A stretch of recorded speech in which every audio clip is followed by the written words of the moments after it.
So 20 years ago in Massachusetts, there was a real concern about hazardous waste siting. There was the civil action issue. You've seen the movie perhaps, you've maybe read the book, but it's about a cancer cluster that was discovered in Woburn, Massachusetts that was linked to improper disposal of hazardous waste by companies. There was a push for siting hazardous waste facilities and incinerators in Massachusetts. Community people were absolutely against that. And at the same time, 20 years ago, Massachusetts had this very strong economy, imagine that, and some very progressive political leaders. And so this sort of perfect storm of events pulled together and allowed the opportunity for Dr. Ken Geiser and Mike Ellenbecker to work together with activists, with legislators, with industry leaders, to get them all to the table to talk about, can we come up with some way of minimizing the generation of the hazardous waste that's becoming such a problem in Massachusetts, so that we don't have to worry about incinerators or hazardous waste sites. We don't have to worry about John Travolta coming onto our state again. You know, we can kind of avoid this. So really a perfect storm of events. And what they did was they collaborated to come up with what is now called the Toxic Use Reduction Act. And what it did was it focused on, rather than, see if I can read my notes here, rather than focusing on pollution control, focusing on source reduction. So if we don't generate the chemicals that are the concern in the first place, we don't have to worry about the fact that yes, humans make mistakes, but also engineered controls aren't fail-proof. So that was kind of the thinking around the whole thing. All right, how do we do this? Good. Okay, so passed in 1989, established 3 agencies to kind of make it work. It established goals for the reduction of toxic chemical use and the generation of hazardous byproducts associated with that use. The goal was a 10-year goal. I was talking to somebody earlier today. It's 10 years later, and we continue to see good results. So we sort of forget what those goals were because we met them and just kept on going. I think it was a 30% reduction in use and 50% reduction in waste. Honestly, I don't remember. We met our goals, and we continue to move forward. But one thing that it did importantly was it restricted shifting of risks. When you talk about risk, there's this thing that you hear all the time when you go to certain scientific conferences. Risk equals hazard plus exposure, right? So, and industry likes to say, so we're going to focus on exposure, and that would be great. What we say is exposure. We don't care about that. Let's focus on the hazard, and if we can eliminate or reduce the hazard, we will reduce the risk. Not only that, but in the law, it specifically says thou shalt not shift the risk onto workers. So it's very specifically written into the law. Okay. All right. Adopted in 89, effective 1990. We did some modifications in 2006. So what does it mean? Red doesn't show up here. That's one thing.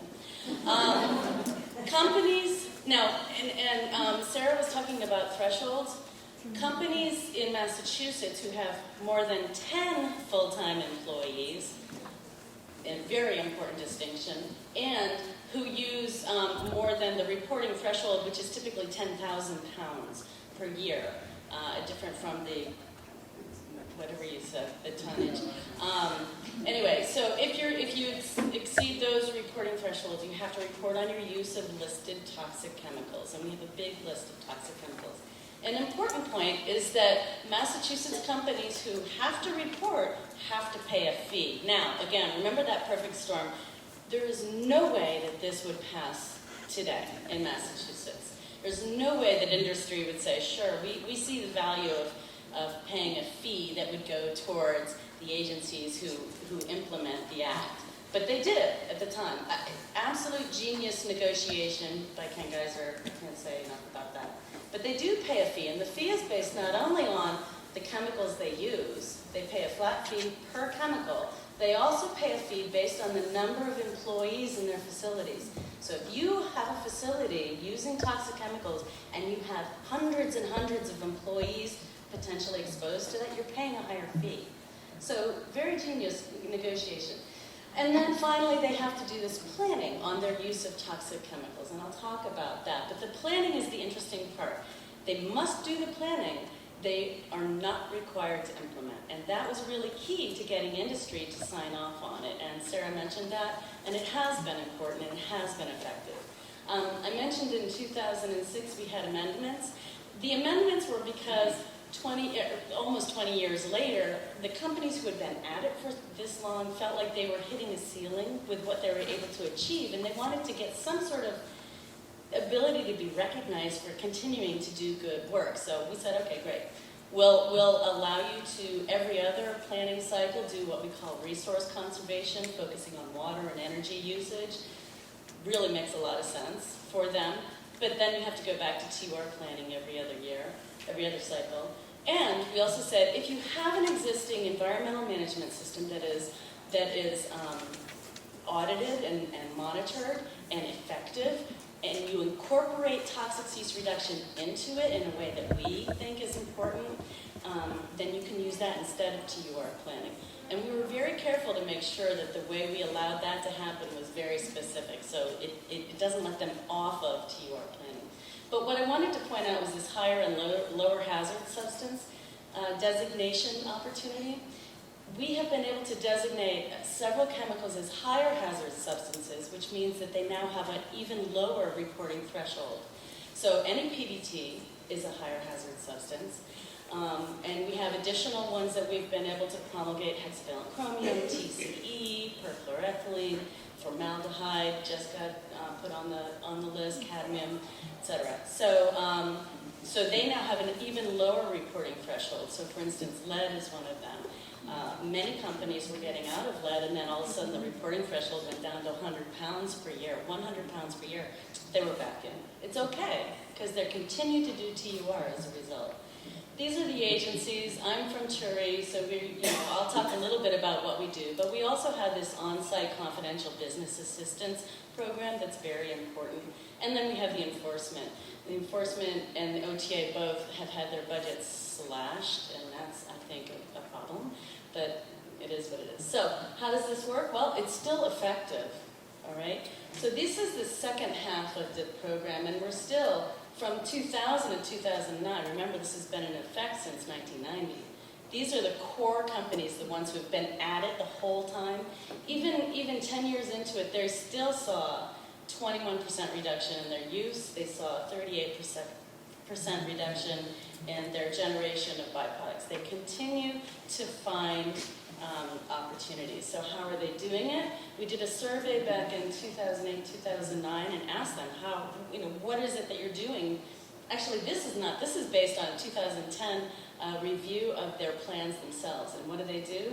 They upgrade their equipment. We heard Gina talking about their improving the processing so that the exposure is less. Well, reduced exposure is also a benefit to a company because it means reduced waste. Reduced waste means you use less, you also save more money. So they did a lot of that. They did a lot of operation and maintenance improvements. Those are sort of the low-hanging fruit opportunities they continue to find. They redesigned their products in many cases. But they also worked closely with their supply chains, with their vendors, to educate and kind of get them on board with making some of these changes. Okay, so what do? We work with a number of different small businesses. That's one of the ways that we're able to have an impact with businesses that have fewer employees, even under 10 employees, but potentially higher exposure issues. But we also work closely with Massachusetts researchers. We're housed in the University of Massachusetts in Lowell, and we have the advantage of being able, to connect in with industry needs with the Massachusetts researchers' skill sets. And we've addressed several chemicals, and happy to talk to you guys about that later, but not now. We work with the bigger companies companies too as well, and that's very important. We have a lot of ongoing projects that we conduct to continue to assist them in moving forward. These are the ones who are paying those annual fees, so we want to make sure that we're showing value to them so that they continue to not give us a hard time about those fees. So here's the survey that I was talking about before. In 2008, we did a survey of these companies, and we asked them what they think about the fact that they're still in toxic cease reduction planning. Well, 70% of them said we still find opportunities, and of those opportunities, 80% of them continue to implement them. So remember, implementation is not mandatory, but they continue to do it. Why do they do that?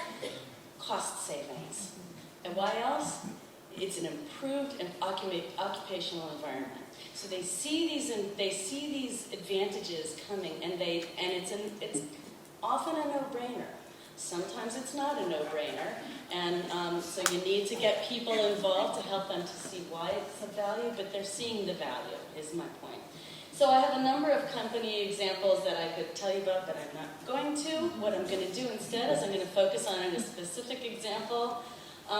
This is Alpha Gary Corporation in Massachusetts. They are one of those compounders that Michael spoke about, Bob spoke about it earlier. They're the compounders. They're the ones who take the additives and put them into the resins to create a compound that would allow then the manufacturers of plastic products to create what they're looking for. They do compounds for wire and cable industry, which is in Massachusetts, but also for automotive as well as medical devices. They, in the beginning of the program, have used 19 different toxic chemicals that they had to report on. As of 2009, they only used 6. So they went from 19 different toxic chemicals that they were including in their soup down to 6. And I'll talk about one of those in particular. And those chemicals that they use as additives in their plastic compounds include metal compounds that are used as stabilizers as well as pigments, plasticizers, flame retardants. So we've heard a little bit about those. I'm going to focus in on the metals. But first, let me just kind of quickly describe what they did. What they did was they gathered their team, their toxic cease reduction planning team. Yes, it includes environmental health and safety people, and no, they're not unionized, so no, it didn't include a specific labor engagement. But they were very clear. They knew that they had to include the folks that are doing the research and development of new products into this. Not only that, they knew that they had to include their technical sales force. Remember, one of the important things they had to do is to work with their supply chains and educate them. So we worked with them to bring supply chain together to learn about ways that compounds can be modified to get out of the use of those toxic chemicals. So they innovated, they worked with their customers, they demonstrated performance, and most importantly, they engaged their upper management to the point where in 2010, upper management drew a line in the sand. So I'm talking about lead compounds here. Look at this. So from 1995 to 2009, they had a 99% reduction in their use of lead. So that's in the amount of lead compounds that their workers were exposed to. 99% reduction. 2010, senior management said that's it. 0. We are not using lead compounds anymore. Fact is, they're still kind of there, but it's there as a trace elements in other compounds that are coming on site that they don't have a lot of control over. So, great, right? And it is great. I talked to the lead of their TUR planning team, and I asked him, why were you able to do this? And he points out, that upper management was really committed to seeing that through, and that's an important part. So engaging with upper management, not as the bad guy, but as the one who can really have a lot of value in pushing things forward. But they also identified that there was not only a health and safety impact on workers, but they were experiencing an economic impact by exposing their workers to these toxic chemicals.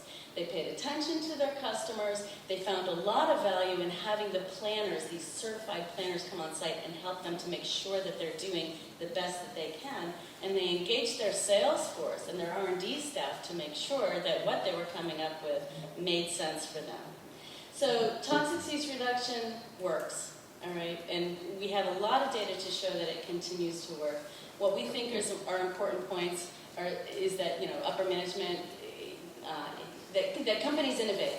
And they innovate it because they're looking at why they're using the chemicals. And just taking this holistic view, doing the hazard mapping and looking, why am I using this chemical, points out lots of opportunities that companies take advantage of because it works to their advantage.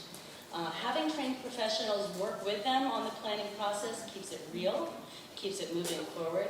There are economic benefits. One of the goals that we set in Massachusetts was to maintain economic competitiveness. So, and we've been able to do that, which is important. But upper management is really, really important.